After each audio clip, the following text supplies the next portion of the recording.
Hey guys, warm welcome to everyone on the day 5 and congratulations if you have already completed day 1 to day 4.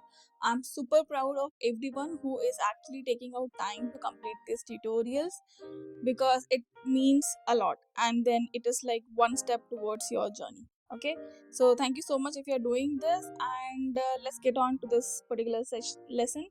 This is about how to paint a pear, and we start with the same way that we have been doing all the tutorials for a while now, right? I think by now you get the idea of about how to maintain light and shadows in your object, right? The pear is also same. So now pear comes in a different variety of sizes and shapes and colors. So it is oranges, reddish, and greens also. Indian pears are a lot greener rather than orange or and yellow. It's your choice how you want to make it. The idea is to have like darker colors on one side of the pear and then lighter colors on the other side of the pear, depending upon where the light is falling on your pear. Okay, so I am going with the imported pear kind of colors here, which is actually a mix of your yellow, orange, and then some more greens, and then something muddy also at the bottom. Okay, so that's how we are going with this particular pear. Now in this tutorial, instead of pear, the most important part what I wanted to teach was the leaf. Okay, so you will see when we move further along in the tutorial that there are different kinds of leaves that I have created, and to give them different shape, size, and depth, there are 2-3 techniques that I have utilized. Okay, so that's more important. For the pear, we are following the same formula as we did for lemon, exactly same, there's no difference. So you maintain the highlight, you color them, then you maintain the shadows, right? So right now we are trying to build up that shadow. The shadow can be done with the darker shades of orange and yellow, or the green color as well, if we want to have that green color in the mix, right? So I also wanted to give a green tint to that pear, then I'll be introducing. Now if you're doing only green pear, how would you do it? You start with lemon yellow, green, and then darker green with mix of burnt sienna, something like that. Like that makes it olive green, right?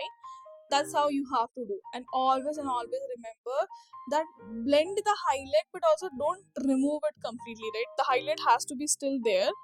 It's just that it has to blend nicely with the overall subject, so it doesn't look like that it is like stranded alone. Okay,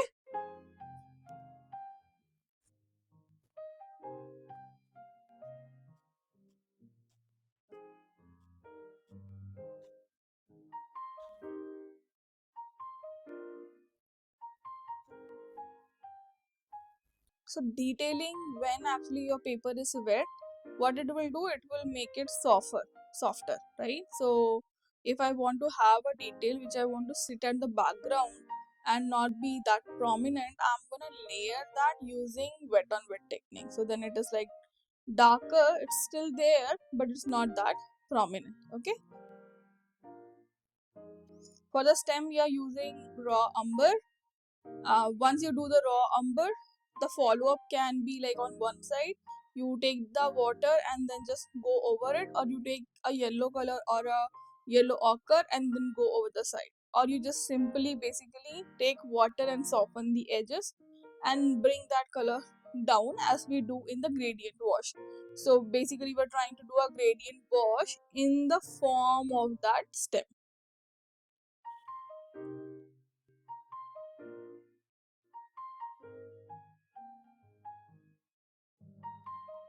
So now we are starting with the leaf, and this tutorial is slightly bigger than the rest of the tutorials that we have done in the past.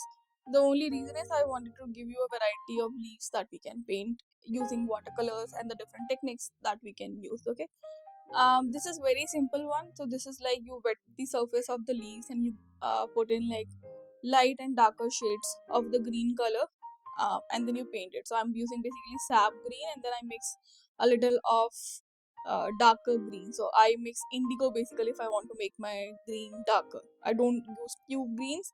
I mix my own greens. So this is, I think, sap green mixed with gumboj yellow, and then I'm going to use a darker version by mixing Persian blue or indigo or ultramarine blue in my green, and then I use that. So we'll be taking darker green and then put it around the borders of the leaf, and then we're just gonna blend it away. Okay, that's like a simplest kind of leaf that you can create. Now, what if the I want to have like a texture on the leaf, or I want to have a fold on the leaf, right? Or if I want the separation, the veins of the leaf like popping out or have highlights in them, right? That's where the variation of the leaves come in, and that's what we'll be learning in the other two leaves. Uh, First, we'll just finish this off, and then we'll just move ahead.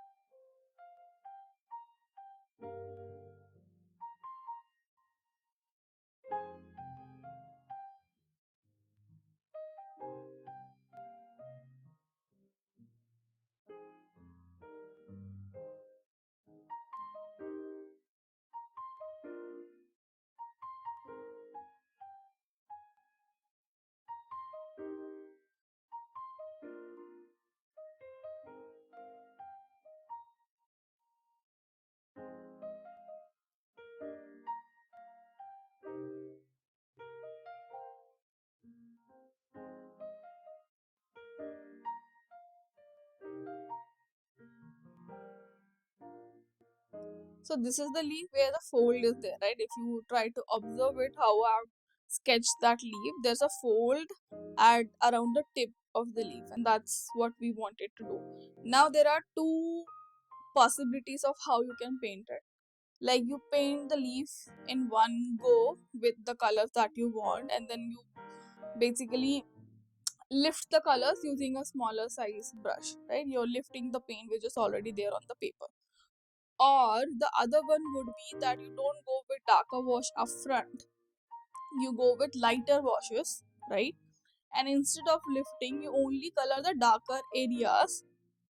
That's also a possibility. So there are two, three ways how you can go about it. Uh, I think I chose the lifting technique here, and I wanted to experiment how it goes. So now I'm using my angular shader brush from Princeton, and it actually has an angled shape. That's why an angular brush, and it actually helps us to lift colors very nicely from the paper, right? So you just do like scrub that area where you want to pick up the paint, and it just lifts the paint from that area. So you just keep going in this format. If you don't have an angle shader brush, don't worry, you can use your smallest round brush or your flat brush, but make sure that the size of the brush is small. Now lifting is very important also, and also there's a technique to lifting. When your artwork is like completely dry and you try to lift it, it's not gonna work out even if you're using a fantastic watercolor paper, right? The perfect timing for lifting would be when your artwork is not completely dry and not completely wet, like it's in a semi dry, semi wet kind of state, and that's where when you lift, the magic actually happens and you will be able to see it. Okay, the third leaf that we are gonna do is my favorite, and that came out picture perfect. Actually, picture perfect. That came out so well. You're gonna see it, and in that particular leaf also we are using lifting technique. Okay.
Okay, so now we are starting with the third one. First and foremost is the base layer, so a wash of green color. Okay, because again we are gonna use the lifting method, and yeah, it comes in very handy. And somehow I think the timing of this one matched to what I wanted to do. The leaf came out picture perfect.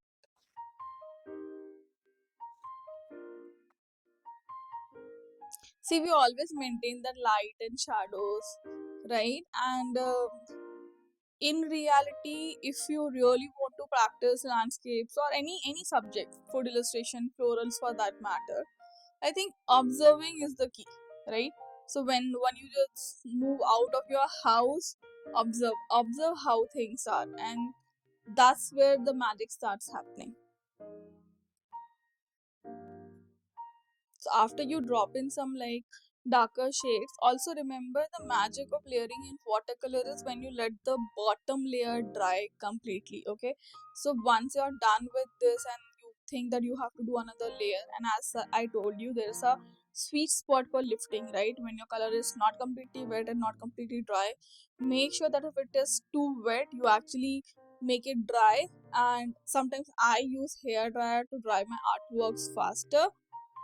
There's no difference I have noticed, but maybe like drying with hair dryer, like you also have to do it from a distance, but can make colors go more lighter. Natural drying is also you can use. It depends. When I'm in rush, I want to work something faster. If I want to finish a commission, with commissions I usually take my own time, and then I will paint them, leave them to naturally dry, then I'll come for the second layer.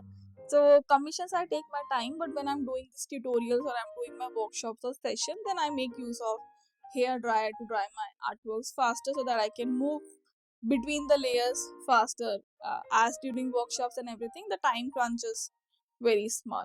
Okay, so once you're dry and you think that now like you can touch and see if your paper is dry or not, and then you can move on to the detailings. Okay,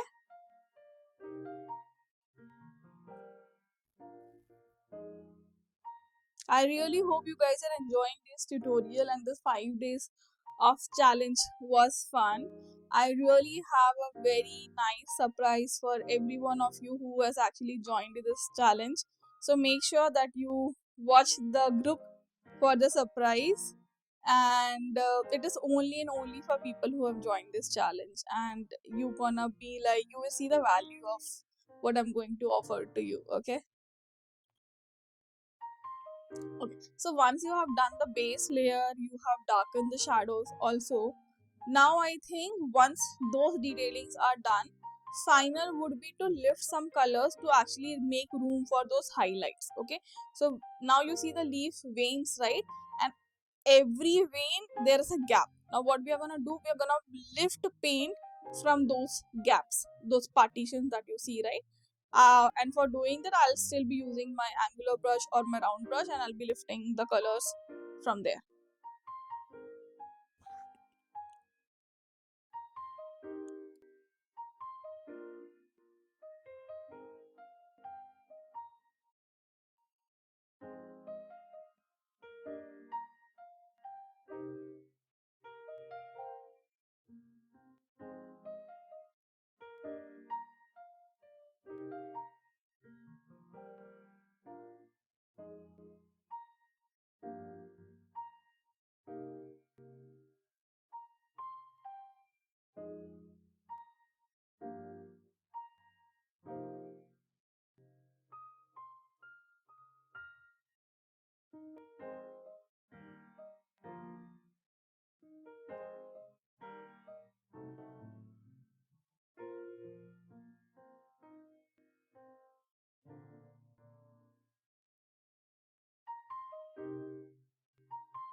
last one is very simple. It's just a plain wash of single color with a darker end, so it looks like a twisted leaf, like it is dark and then it has rolled over, so the one portion is light and the other one is dark. It's the simplest of all the three that, or four leaves that we are doing it. This is the simplest one. I think that's it. That's the last part of this particular tutorial. Thank you so much from the bottom of my heart for joining this challenge. I hope you guys have enjoyed. I have so many tutorials coming your way. I hope you actually join me further. Till then, take care. Goodbye. I'm gonna see you next time.